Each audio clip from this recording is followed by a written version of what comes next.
අඳුරේදී ඔබට විශ්වාසවන්ත සහකරුවෙක් අවශ්‍යද? එහෙනම් මෙන්න මේ තියෙන්නේ රුපියල් 1900ක් වගේ ඉතා සාධාරණ මිලකට ඔබේ අතට එන DC 898 Super Bright Portable Lamp එකයි. නිකම්ම ලෑම්ප් එකක් නෙමෙයි.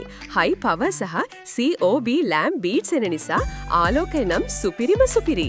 මේ double light sourced strong light portable lamp එකේ තියෙන built-in large capacity lithium battery pack එක නිසා පැය 8 ඉඳලා 24ක් දක්වා දීර්ඝ බැටරි ආයු කාලයක් ලබා ගන්න පුළුවන්. ඒ වගේම Type C charging නිසා පහසුවෙන් charge කරගන්නත් පුළුවන්. headlight 3 gear, side light 2 gear තියෙන මේ lamp එක ශක්තිමත් hard ABS shell එකකින් සමන්විත වන අතර life waterproof නිසා වැස්සට තෙමුණත් බය වෙන්න දෙයක් නෑ. ඔබේ camping, fishing, search patrol වගේ ඕනෑම වැඩකට මේක සුපිරියටම ගැලපෙනවා. දැන්ම එනහුම් කරන්න. තිරේ පෙන්වන WhatsApp අංකයට පණිවිඩයක් එවන්න.